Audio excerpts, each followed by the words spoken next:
வணக்கங்க. இன்னைக்கு Sai cooking time சேனலில் ஜவ்வரிசி பாயசம் வைக்க போகிறோம். அது எப்படி வைக்கலான்னு வீடியோக்குள்ளே போகலாம் வாங்க. தண்ணி ஊற்றிருக்காங்க. இந்த ஜவ்வரிசி வந்து பொடி ஜவ்வரிசி. இதை நல்லா கழுவி இதில் கொட்டிடலாம். தண்ணி நல்லா கொதிச்சிருச்சு. இதில் போட்டோம். இது வந்து கொதிக்கட்டும். காய்ச்சி வச்சு இதுக்கு பால் 400 கிராம் பால் இருக்குது. 2 டம்ளர் காய்ச்சி வச்சுருக்கேன். சர்க்கரை 400 கிராம் வச்சுருக்கேன். இது பாருங்கள், முந்திரி திராட்சை இருக்குது. இதில் ஏலக்காய் பிடிச்சி வச்சுருக்கேன். நெய், இதை வறுக்கிறதுக்கு நெய் ஊற்றி வச்சுருக்காங்க. இதை வந்து வேகட்டும். ஜவ்வரிசி வந்தால் தான் அதுக்கப்புறமா நம்ம சர்க்கரை போடணும், பால் ஊற்றணும், எல்லாம் செய்யணும்.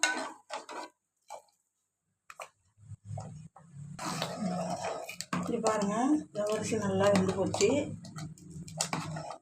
இதில் வந்து இந்த சர்க்கரையை வந்து நான் பாவு மாதிரி தண்ணியில் போட்டு நல்லா கொதிக்க வச்சுருக்கேன். எவ்வளோ இனிப்பு தேவையோ நம்ம ஊற்றிக்கலாம். ரொம்ப இனிப்பு இருந்தாலும் உங்களுக்கு திகட்டும்.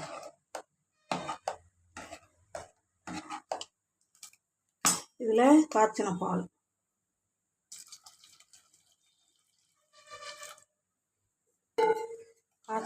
ஊற்றியாச்சு.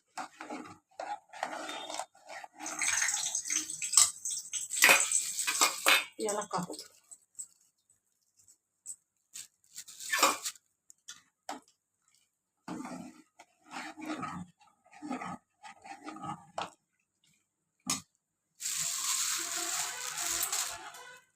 இதில் முந்திரி பருப்பும் இதையும் வறுத்து வச்சுருக்கேன்.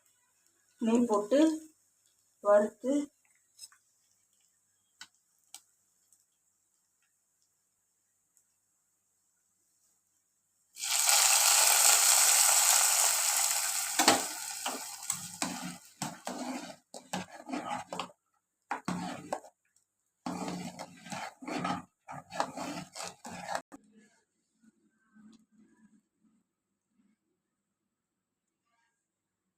பாருங்கள். இது மாதிரி பாயாசம் ரெடி ஆகிடுச்சு.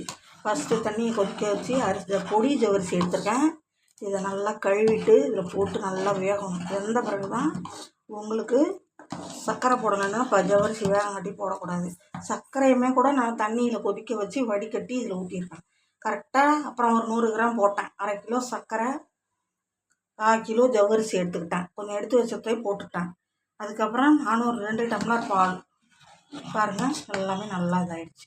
இன்னும் இறக்குற வேலை தான். இதே போல் உங்கள் வீட்டில் ஜவ்வரிசி பாயாசம் இது மாதிரி செஞ்சு பாருங்கள். அவ்வளோ டேஸ்ட்டாக இருக்கும். செஞ்சுட்டு கமெண்ட்டில் சொல்லுங்கள். நன்றிங்க.